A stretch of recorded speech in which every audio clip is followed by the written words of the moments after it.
Welcome back to Veronica Live, and I'm here with my Wingman John, and it's kind of our debrief, the last hour of the show here. Always have so much to talk about. I told him I'm starving in here. I need some Chick-fil-A, man. I need to go be a Chick-fil-A customer. Isn't that terrible? I hate that I'm like a grown woman, and I actually crave Chick-fil-A, Oh my goodness! And their vanilla milkshake. Good, I know, yeah. And then the service is so nice. But yeah, we've had a powerhouse show, but we have stuff in our Afterburner that we have to talk about. So really, it's the Afterburner debrief, I think, is what we need to call it. Yeah. And the one that pushed me over the edge and was the Swiss Army knife, the new woke Swiss Army knife to drop blade. Holy shiza, due to violence in the world. Okay, I always have a Swiss baby army knife. I call it a baby one. And it's got the knife. It's got the scissors. It has the tweezers. It has the toothpick. It has the nail file. One of them you can use as a screwdriver, John. Do not be taking my knife away. I use that to open a package. And I just recently reordered one. It's pink camouflage. It is adorable, by the way, because the one I actually bought in Switzerland years ago disintegrated. So, okay, why are they making decisions for me about the knife? Tell me, John. First off, the knife in a Swiss Army knife, how long is that blade? The main staple. well, I know. On the mini one, it's probably 2 inches. Yeah, exactly. So because that you carry it on the airplane, because it's not a threat to anybody. Well, I always take it off when I'm traveling because I'm like, oh my gosh. Because, one time I had it flying back from Japan and they confiscated. I used to have one that was the baby one that had the Air Force emblem, and I haven't been able to find that one. And they haven't been selling them on base lately. So I'm sad about my Air Force emblem one. But now I've got the cute pink camo. Leave my damn freaking knife alone. Sometimes you need a knife, John. Sometimes I'm a girl that always be carrying and always be packing and always have a Swiss Army knife. So what do you call a Swiss Army knife without a knife in it? It can't still be a Swiss Army knife. Well, it does have scissors. I use the damn scissors all the time, So we start calling Swiss Army scissors? I mean, is that... it just shows, maybe it'll be another case of go woke and go broke, I mean, it's like, who's going to buy the thing with no knife in it? I mean, I'm certainly not going to... Well, it's just gotten out of control, because this is, because I know men carry knives, and I've just like that little one on. I have them on my keychain because they come in mega handy, and especially if you have like a string. I must be the military woman in me. Like in your uniform, you'd get inspections in college. If you had a string, you had to cut it. So I gotta have that. I gotta have the knife. I've gotta have the scissors. When you have that green lettuce in your teeth and there's no toothpick at the restaurant, it saves you from walking around looking like a buffoon. Now you're taking my knife. Come on. Who comes up with these stupid ideas, though? I mean, who is the only thing I can think of is this week, I guess London re-elected their mayor, and he's Muslim, I guess, and one of the things that came out of it is they've had 1,000 stabbings in London this past year, and this blew my mind. 40,000 cell phones have been stolen as well. So, but an Army Swiss knife. I mean, it's a little. These things are little. This isn't. I know. It's some just, samurai knife.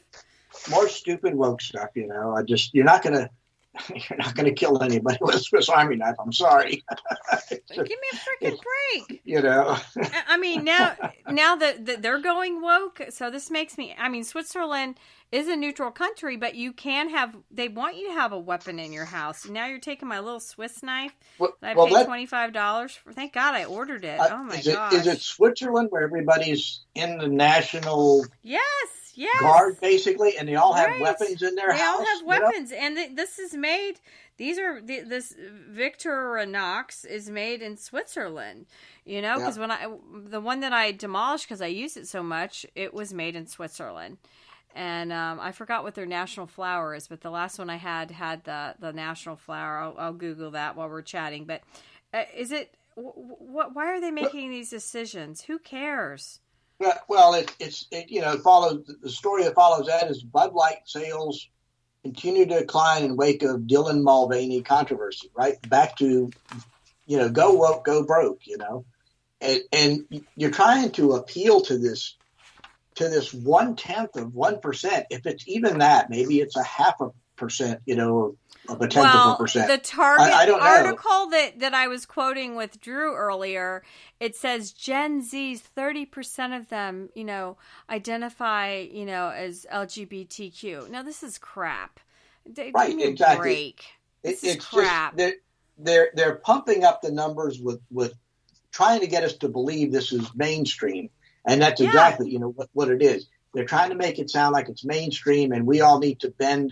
That we're out of fashion, that our belief systems are all perverted and theirs are the only ones that are right.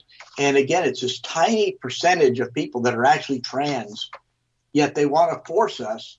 It's not good enough for us to let them live, and do what they want. Okay, that's not good enough. We have to be forced to believe, we have to be forced to approve of their lifestyle. And sorry, it's never going to happen. It's just. And yet we allow, because good people won't stand up, good people won't speak up and push back on this stuff. And the ones that do, we applaud. Look at Trump. What does Trump do all the time? He pushes back, right? The rest of the politicians are cowards. And Trump's the only one that stands up and pushes back on this stuff because the others are afraid. In 2016, when they was asked a question, okay, how many, about closing the border? How many will close the border? Who was the only one that raised their hand? Trump. The rest of them were cowards. Total cowards, and right. If we don't win in November, we're screwed. I've been saying this nonstop, and this week Biden, I don't know. I'm sure you saw him on the CNN interview, and apparently he told like 17 lies. He was only on there 20 minutes, and he told like 17 lies. Because you know why? Because all of the media is in bed with these people, and they push out all these fake numbers that he was talking the entire time. And says he inherited inflation was 9% when he took office. Now, absolute lie. Do you think the reporter knew the number? Okay, because the reporter said the number. So the reporter had actually maybe done some investigation or knew something about what the numbers were. And do you think she said anything that would have pushed back on that? Absolutely not. Didn't say anything to say, you just lied to me. You just lied to the American people by saying, it was 9% when you took office. It was 1.8% when you took office. That's what it was. And she knew damn well it was, but wouldn't say anything. So when the press doesn't do their job, we all get impacted by it, and it's they sad. Need to do their damn job, because I'm tired of the fakeness that we're dealing with every day. And then you got that Jack Smith lying about the classified. The Dems. Someone has said, and I think this could be true, Dems are demonic. I hate to think this way. The Jack Smith story is not just the fake photo of Veronica. It turns out that his prosecutors have lied to the judge in her courtroom about the evidence. And apparently it's come out that the boxes of evidence that were removed from Mar-a-Lago, they were taken to the FBI headquarters in Washington. And the guy that's in charge there was the guy that was in charge in Michigan with the Gretchen Whitmer mess up there. If you remember the kidnapping and all that. Oh, yeah. The same FBI agent that was in charge of that field office is now in charge of the Washington field office. Well, it turns out they've been monkeying with the evidence, that the documents in those boxes are not the document, do not match the inventory of what was removed from Mar-a-Lago. So somebody's been in there in the evidence room mucking around with those files in those boxes. So you have no idea. The chain of custody has been broken. And in law, when you go to court, if you break the chain of custody, you have zero confidence that those documents are legitimate anymore because you don't know if somebody's tampered with them. So you add that to the fake photo, the FBI agents or some other government agent that has access to the FBI files in there monkeying with these classified documents. And now the judge is saying, well, wait a minute, the evidence is tainted. How can we have a trial? So the judge has put that trial on indefinite hold. So, and then she's having a hearing to see if Jack Smith. Well, and I put on X finally one for the, finally a win for the Trump team, because we've gotten slapped down. Well, it's not a win. It's the fact that you've got a judge that's actually doing her job and acting like a judge, and believe it or not, following the law, unlike what's going on in New York. As we saw with Stormy Daniels, it's like, what was the purpose of Stormy Daniels' testimony this past week? What was the purpose of it? Oh, is Trump being tried? Oh, it was so awful. What's he being it was tried so, for? and then I don't even. It had and everybody's believing a porn star that has said she slept with 1,000 men, giving us a salacious story, and then she tried to pretend like she was a rape victim. Oh, I was dizzy. I was shaking. I'm like, what is this? I mean, so coached, John. So coached. I know, and they admit that she was coached. A professional sex worker pretending like Trump raped her. Well, not only that, it has absolutely nothing to do with the case. The case is about a bookkeeping payment to keep her quiet. Okay, a bookkeeping payment. That's what the case is about. Her testimony is 100% irrelevant. It has nothing to do with. There's no charges associated with it. It's nothing but. It's designed to make Donald Trump look bad. That's why they asked for a mistrial, because the case law says you do that, you prejudice the jury with unrelated testimony trying to make the defendant look bad. That's grounds for a mistrial. The defendant can't get a fair hearing. That's why I said this judge has perverted the law so badly.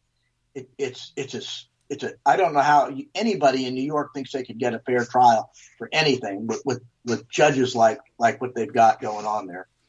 I mean, every bit of that. She should have been thrown out. At one point, too, the judge was, saying he might throw Trump in jail. And I saw the tweet, or I saw an interview with Mayor Adams. Is like, well, we're ready for Trump if they put him in jail. I mean, these people are just pathetic.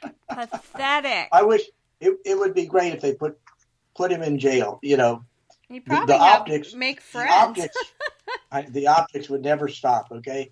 But the fact that you've got a judge that has gagged the defendant, okay, the defendant in the case, that he can't defend himself. It's like unheard of. Yet all the prosecution witnesses get to go on TV and tell lie after lie after lie. You have to make up stories. Here you got, what's his name, the one attorney there. He's decided he's going to run for Congress, and he's using the trial to try and launch a congressional campaign. Oh, they all even the AG too. She wants to be governor, so yeah, they're all pathetic. But this is a real trial, and it's real criminal consequences. Where are the grown-ups at? Okay, I don't know, because if Trump ends up in jail, what's going to happen? I think the best case I heard was, what they want is a guilty verdict, and they don't care how they get there. They don't care how perverted. They don't care what they have to do to get a guilty verdict. And my guess is, and I won't even be going out on a limb on this. I bet you this is going to happen. If the jury finds him not guilty, the judge will set aside the verdict and make a directed verdict of guilty. That's what's going to happen, Veronica. If they come back with a not guilty verdict, and the judge can do that. Okay. His behavior. I guess I haven't watched enough Law and Order to know that. My gosh. Well, it's like jury nullification. It's like, you can do whatever you want. O.J. Simpson was the perfect case of jury nullification. Even though all the evidence says he killed her, the jury said, nope, we're not sending a black man to prison because we don't agree with the law, and that's legitimate. That's the way it works. But the judge can set aside the jury's verdict and say, I'm gonna enter a directed verdict, and I would not be surprised to see it happen because I don't know how, and it's weeks more, because the next who's the lawyer, his former lawyer, is coming on trial. That's also a loser liar, and it's just been all these seedy people. And then, of course, I comment, and everybody's like, oh, you love Trump, he's a liar. And I'm like, I don't even know. What's incredible, Veronica, is they still have not said what crime he's charged with. He's on trial, and they won't even tell his lawyers what he's being charged with, because it's Alvin Bragg. As the judge has said, well, you can tell us what the crime is when you get around to it. And it's like, how can you possibly have a jury sitting there listening to testimony when you have no idea what the crime is and what the qualification? What should you be listening for? If there's a crime involved, what are we trying to hear? What are we supposed to remember? It's astonishing. It's just all about the headline. It's disgusting. Right. That's exactly that what woman. It is. That woman, who hangs out with sex workers, and she's so proud of herself because she's directed and written, and what was her comment? I make more making a porn movie than 8 hours of, 2 hours of work on my back than 8 hours, like, with a real job. I'm like, well, there you go. We're so proud of you. You're disgusting. Well, the other story that's very, very moving that's in the Afterburner is about rape and not aborting the baby. Woman conceived in gang rape says it's time to rethink abortion exception. And so this woman's mother had been a nanny and had been raped trying to go see a movie by, I think it was 8 men. And then she went back to her house because she was so shook up, moved back with her parents, and then found out she was pregnant and had the baby. And wow, what a powerful story, because this woman, when she finally found out that her mother had been raped, contemplated suicide, thought she was not worthy, but then thought of Jesus, that everybody's created in the likeness of God, and then started her charity, John, Choices for Life, and it's traveled around helping these women. I think the stat that scared me the most was in 2022, 79% of rapes went unreported is in this story, and that's just so awful. But, the other stat that's in this story, too, is that she's connected with 17 rape survivors who'd aborted their babies, and 14 of them have tried to kill themselves, and 1 actually did. So, abortion is horrible, rape is horrible, but to get to the other side, to allow this person to have a chance is the bottom line, Well, that's the thing, Veronica. Life is life, okay? We've talked to Kathy Barnett. Similar that was one situation. of our most moving ever interviews. Her story was brought. It would bring anybody to tears, okay? To think that she could have been aborted, and the same thing with this woman here. To think she could have been aborted. What would not have happened, okay? The children that she has would never have been conceived. Future generations would never be conceived. When you end that life, that's the end of it. You cut it off. There's no chain of life to follow. And people don't get that in the big picture. They look at the little stuff, and it's like, look at it from a human race context. Maybe your grandson is going to be the next Einstein or something, The thing is, you never know, okay? You don't know what gifts God gives to anybody. And to sit there and say, they have the hubris to say, I'm going to act in place of God and terminate this life because I think it's worthless. And that's what she says, is that these children are considered worthless and deserve to die. But, the strong quote from her is, none of us comes into this world choosing how we got here. If they want to think about women and their children, I am the mother's child, and my life deserves to be saved just like anybody else. I mean, I would always, no matter how you got here, I love the life that I've been able to live, and, my 2 children and my wonderful husband, and I've lived all over the world, the experiences, and how you got here doesn't really matter, But it's irrelevant, whether you were wanted or not wanted, whether you were an accident or not an accident, it's irrelevant. The fact is you're here, and it's what do you do now that you're here? What do you do with it? So a beautiful article, and what a wonderful people forget about this, and Choices for Life is the charity, and I just don't want abortion. I don't want abortion. But here's the other thing: we need to put these people in jail. And I mean, you helped put that sex offender in jail. What was that, a week ago? 2 life terms. 2 weeks ago. Yeah, exactly. So, and it's like bad stuff happens all over the world. It happens every day, everywhere you go, and that's just human nature. And the fact is, you either value life or you don't value life. And under we our have God, to value life. Okay? And I wish I would have had 4 children. Somebody could give me 2. There's still time. But if somebody comes to do the homework and change the diapers, I'll take diapers over homework. but just think of the opposite of what we love. We believe in life. We cherish life. We love babies. And think of the opposite. Think of the savages, the Hamas savages. And what they did on putting October a baby 7th. in an oven. That's why I'm done with these protesters. Put that on the scale, okay? Put that on the scale. And tell me how which side wins, the savage or the humanity? Well, or building your command centers under a hospital where people are being treated from war. So, I'm tired of these dumb now Princeton professors. And literally only 4% get into Princeton, because I had a friend's daughter try to get in. You know what I'm saying? So you have to be the elite of the elite, and then you act like this, and then these professors act like this. Who the hell would want to go to Princeton at this point? Well, the problem is they all have such a soft life. They've never had to be held accountable for anything. They've never had to do the heavy lifting. They're not the ones out there.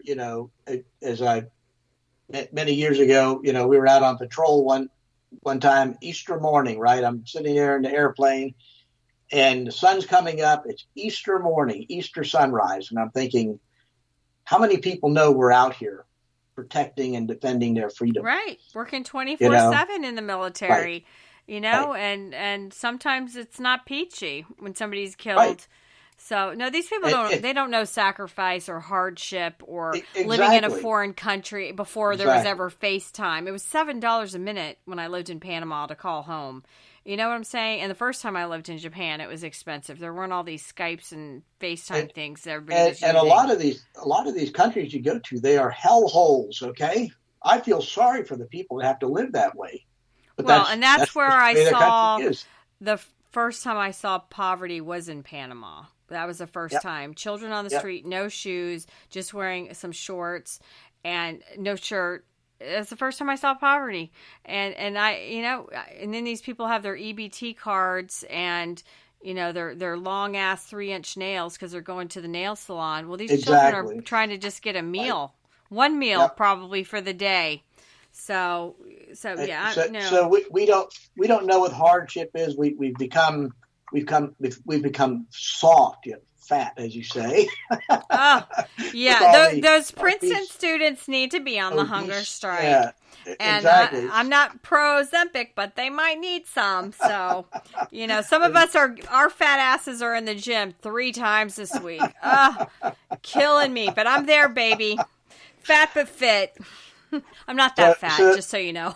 Right, but you I'm putting in the work. It's killing me. To get the results, and they don't put in the work, and they want the results without the work, and that's the problem. Well, and they don't even understand what terrorists are, and then all of these people that don't love our country, and then all these people on student visas that are protesting and say death to America. I'm sorry, your ass is grass, and it's on an airplane out of here, so you can go fight in Gaza. Let's see how you like it with rubble all around you and no food. What's really funny is when they confront these protesters and they start asking them questions, about, well, where is Palestine? And they're like, well, it's occupied right now. Palestine's occupied. They're referring to Israel. And it's like, well, there's never been a place called Palestine, right?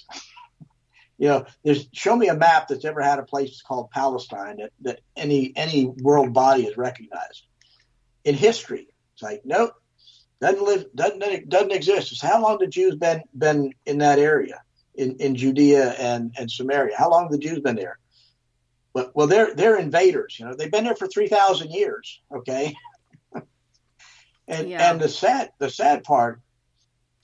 really sad part is whatever you call them, Palestinians, or I don't know what to call them, because that's what they call themselves. But if you notice that the Jordanians don't want them, the Egyptians don't want them, because people don't want the Saudis terrorists don't in their want country. Right, but the Arabs, you know, don't want them. Now, why is that? Because it starts with a T and it ends with an S. They're terrorists, you know. Right.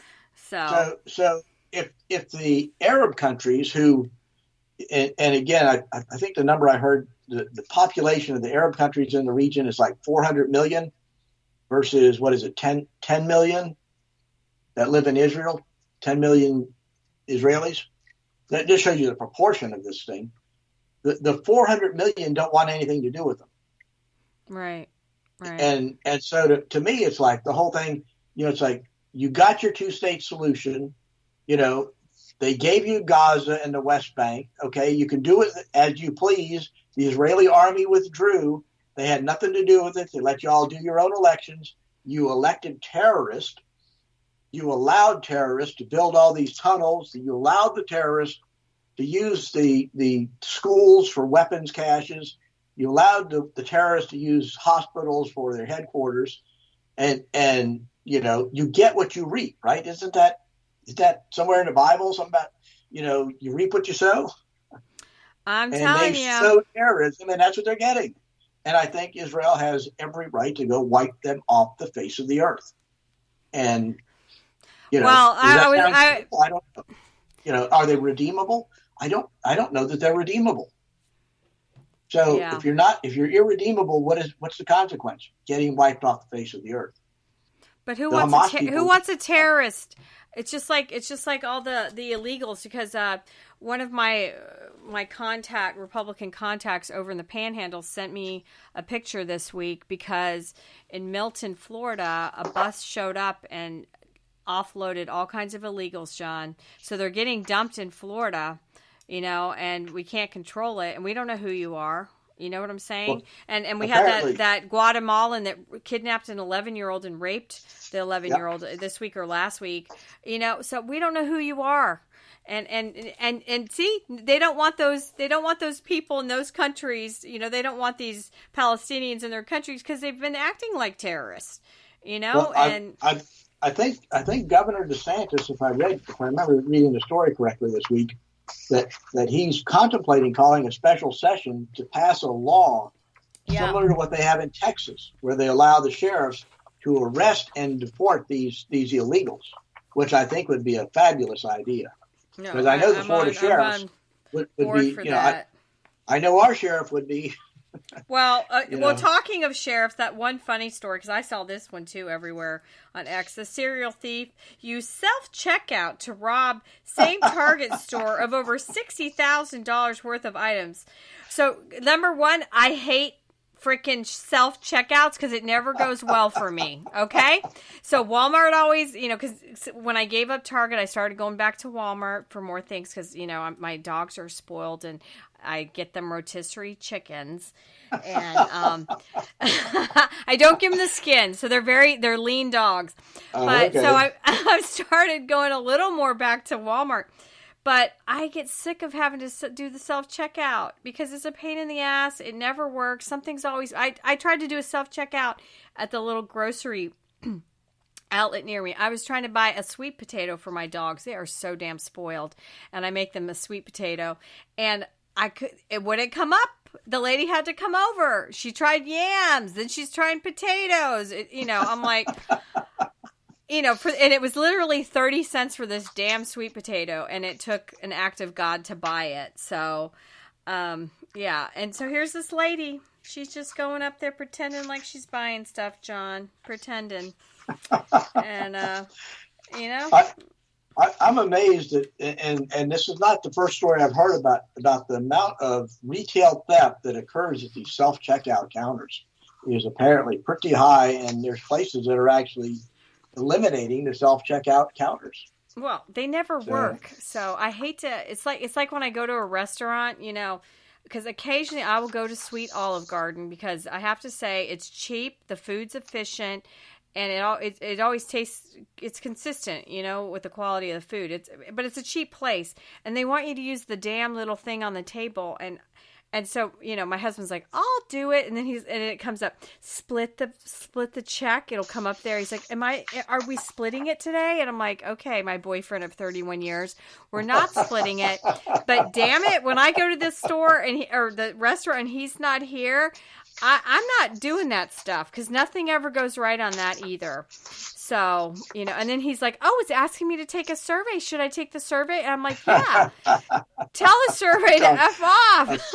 I don't know. That's one of the options on there, but yeah, I'm not taking your damn survey when the waitress can take my credit card and then she still wants he wants my dumbass tip. So, which I always tip at least 20% or more. My husband says I'm an over tipper, but anyways. But to me, I like Sam's. Okay, I go in there at Sam's. I've got the app on my phone. Yeah. I scan the stuff, put it in the basket, and then you walk up to the door. Of course, the line's at the door now, not at the cash register.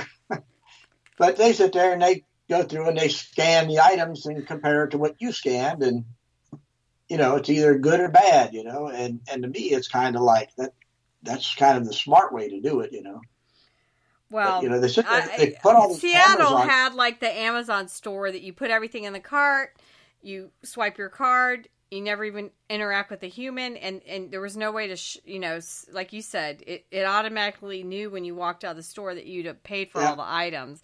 Now that's what I'm talking about. But when I have to go find a damn yam on the stupid little, push button thing, look it up, yeah. And then the poor sweet old lady comes over and she's like, it's there somewhere, and we both can't find it. Yeah. So maybe my dogs don't deserve it. They eat better than humans. They're little steaks and their rotisserie chickens and sweet potatoes. But so that woman, lovely. She just stole and stole and stole, and not, I hope she's held accountable. But it's Callie, so she'll probably just get her a little swat on her tush, and off you go. The other story, and I have to talk about it because I'm a Gator mom, is the pushback from the University of Florida. They just didn't take these protesters. I know we mentioned it before, but my husband had sent me this story and was like, you have to read it because it's so good. Now I can't find the story, John, in our stack of stuff here. I'm trying to find the page. What page is that on? I know you have it. You can't find it either. And I had it a minute ago, but I jumped to the... well, anyways, the bottom line was, Senator Sass, who was a former Nebraska, I found it. It's on page 9. He is now the president of the University of Florida, and he's, the story headline, the adults are still in charge at U of F. Higher education isn't daycare. Here are the rules we follow on free speech and public protests. So, you just can't. What I like is that parents, I think, are happy with this, Why should and one of the lines in here, one parent put it bluntly, why the hell should anybody spend their money to send their kid to college? Employers watching this fiasco are asking the same question. And that was last week, too. Clay Travis posted that if you were getting a Columbia resume over a University of Florida resume, you're going to choose UF because that these students aren't allowed, they're not out there protesting. And, I don't know, Florida, we just are not allowing this. Thank you, Jesus. Because even USF down in Tampa, they tried to protest and the cops were arresting them. And the thing I like about what Ben Sass did at Florida, it's like, here's the rules. You are adults, okay? If you go into college, you're most likely over 18. The 16-year-olds going to college are exceptions, okay, for the smart ones. But so most of them are over 18, which is legally an adult. So it's like, here's the rules. Follow the rules, or there's consequences for breaking the rules. I think, that sounds like a good social construct. You know, we have laws, follow the laws, or there's consequences for breaking the law. And you need to learn that. And so you hear all these protesters, and the ones that astonish me, Veronica, are the ones that get arrested and then turn around and say, we want our records expunged. Oh my gosh, the demands. Well, not at University of Florida, because actions have consequences. At the University of Florida, we have repeatedly, patiently explained two things to protesters. We will always defend your rights to free speech and free assembly, but if you cross the line on clearly prohibited activities, you will be thrown off campus and suspended. And in Gainesville, that means, get this, a 3-year prohibition from campus. That's serious. We said it. We mean it. We enforced it. We wish we didn't have to, but the students weighed the cost, made their decisions, and will own the consequences as adults.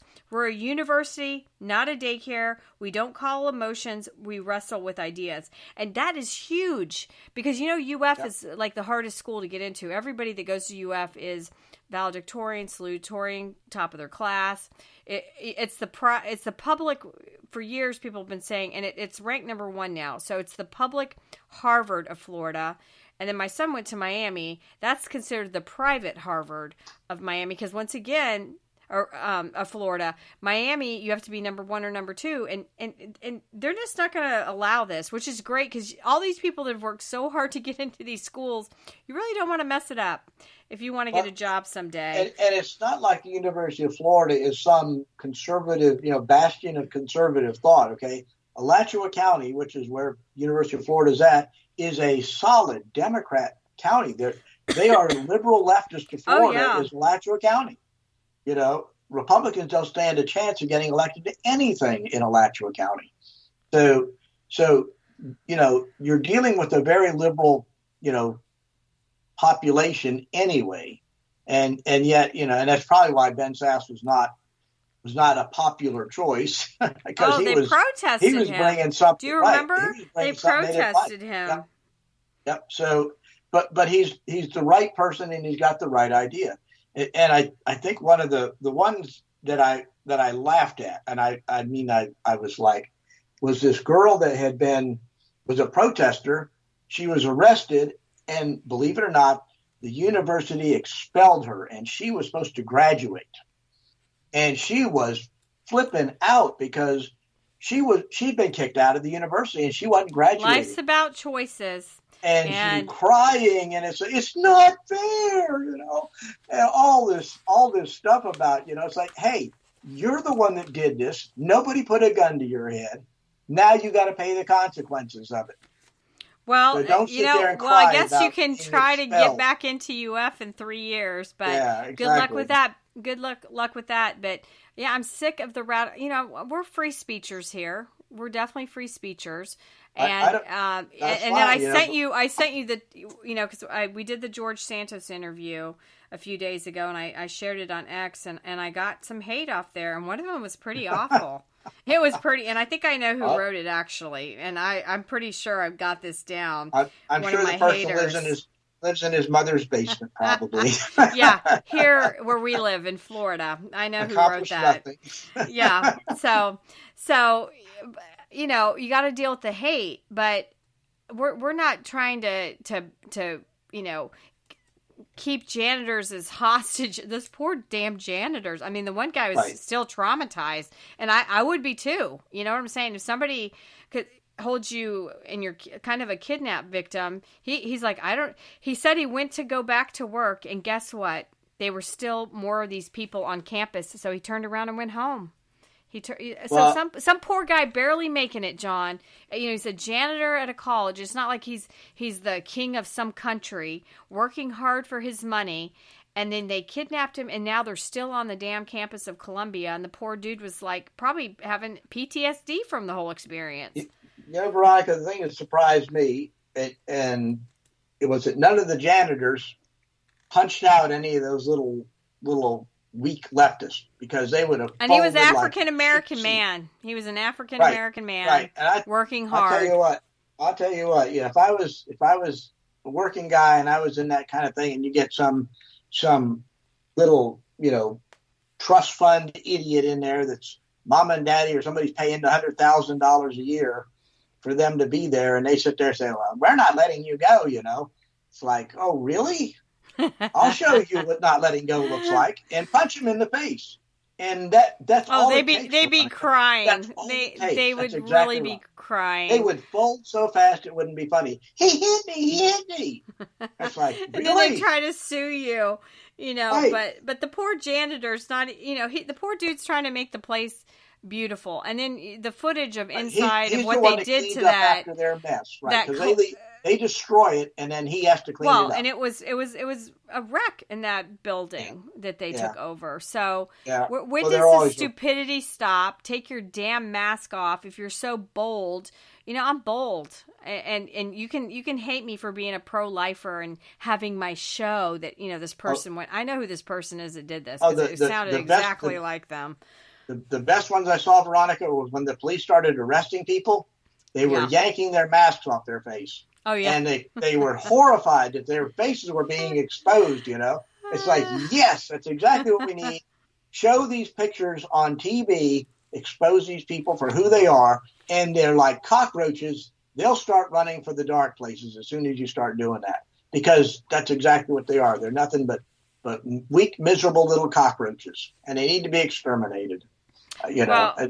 Well, and then who's going to hire your ass? Because, if you do get a real job, say, which was really interesting. I saw yesterday Bill Gates' daughter, the one that's been the equestrian, she graduated from medical school. And so they were all there at her event. But, if you want to be a doctor, if you want to be a Wall Streeter, if you want to be in the military, it's 365, 24/7.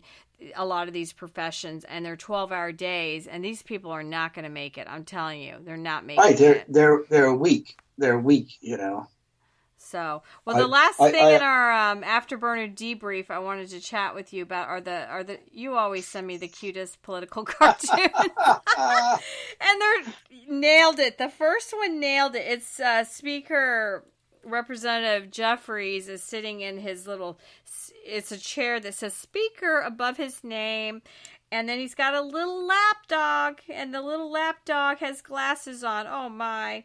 And it says Representative Johnson, and he's petting him. So yeah, who's in charge? Who's lap dog there? Obviously Johnson sucked, but the timing's off. They saved his bacon, right? All the Democrats, all the Democrats, enough Democrats voted to table the motion that Marjorie Taylor Greene put out, to remove Johnson. And Jeffrey said that's exactly what they were going to do. His caucus would vote to retain Johnson, that they weren't going to let Marjorie Taylor Greene get away with it, which in some respects surprised me. But because if he had said all he had to do was just let it go and have Johnson removed, and there was a good chance that a couple more Republicans would have quit in protest, and that would have thrown the majority over to the Democrats. So that was interesting watching the political dynamics going on there.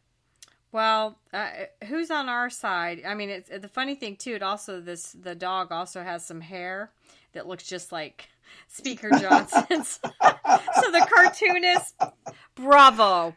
Yeah, he did a great good job.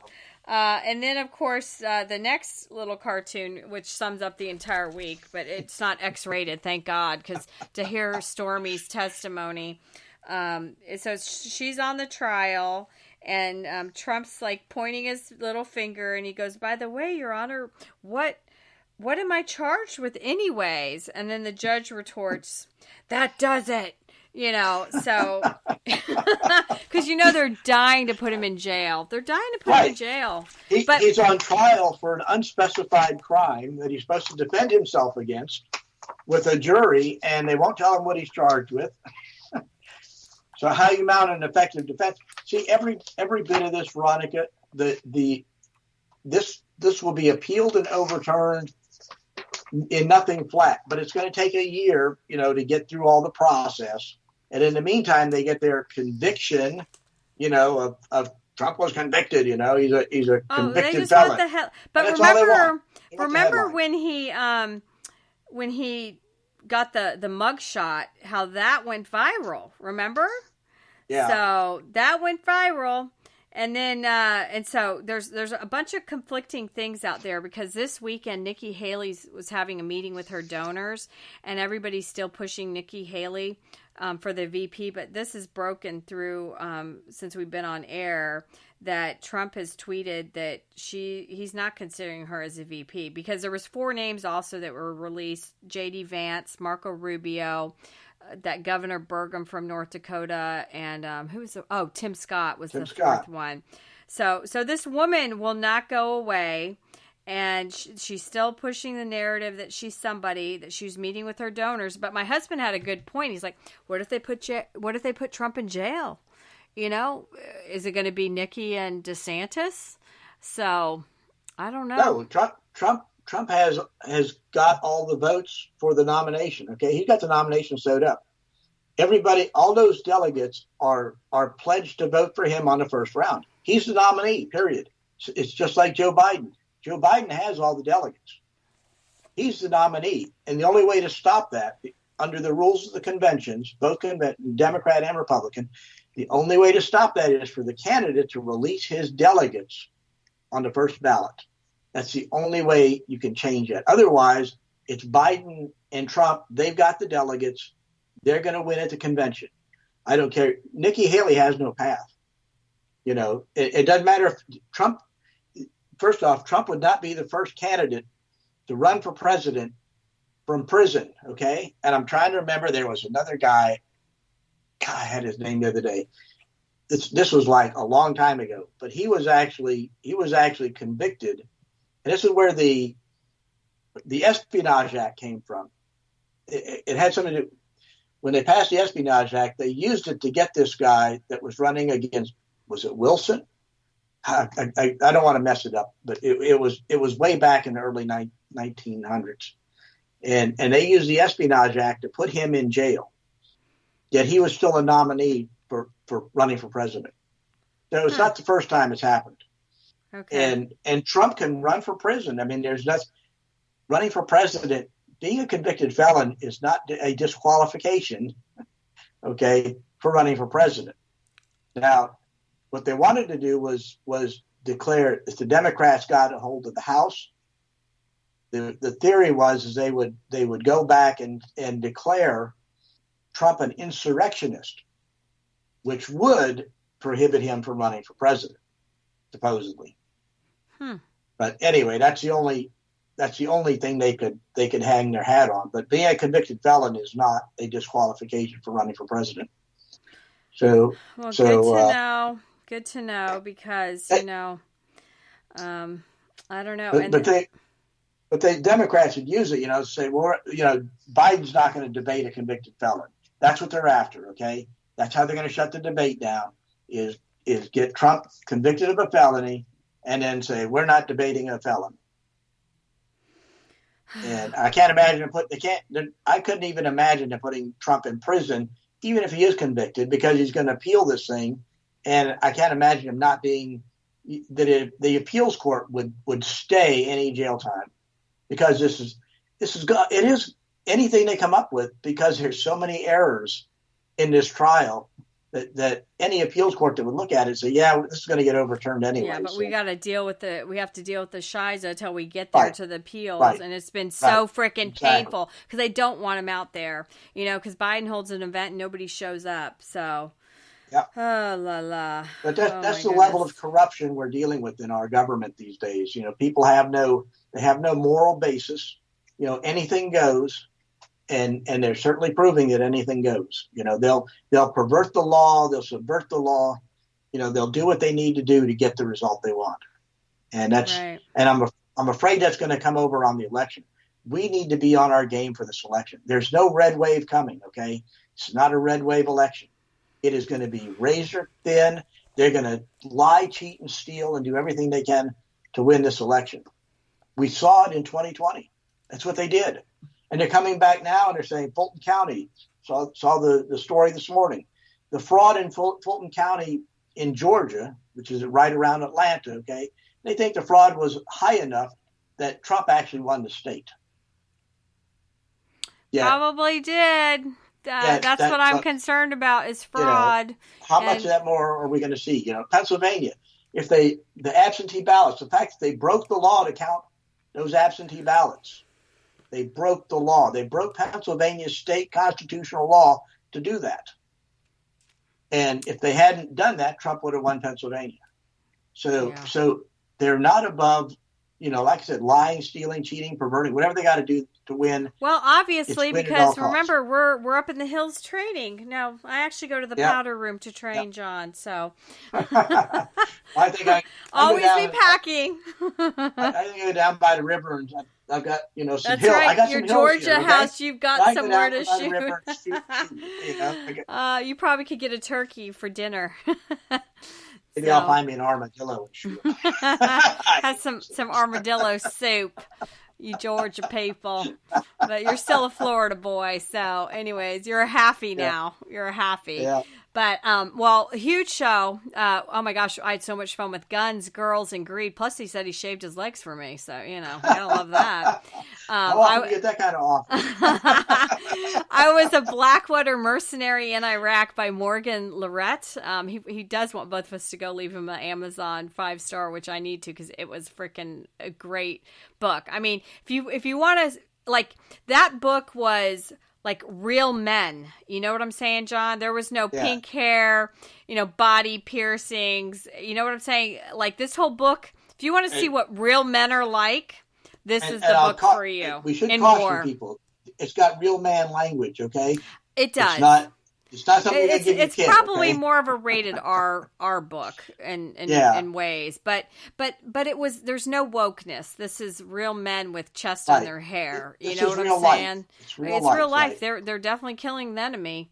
So put your big girl panties on if you read it. But it was outstanding, and it's fun the way he had the dialogue in there, talking to people, and it's so funny. No matter where you land, because I joked how as a Catholic for Lent I tried to give up stupid people this year, and I just had God laughed and sent me more than ever to deal with. But in every career field, in everything you do, in every sporting event, there's always somebody stupid, right? So the book has a couple of those. Yeah. The faker that was in there. And then we love having Chuck Perdue, our tax collector, because I remember I've lived here in Florida twice and going the first time, and it was ancient Chinese secret. You waited forever in the waiting room. Now everything's automated. It's like a Chick-fil-A experience, my pleasure.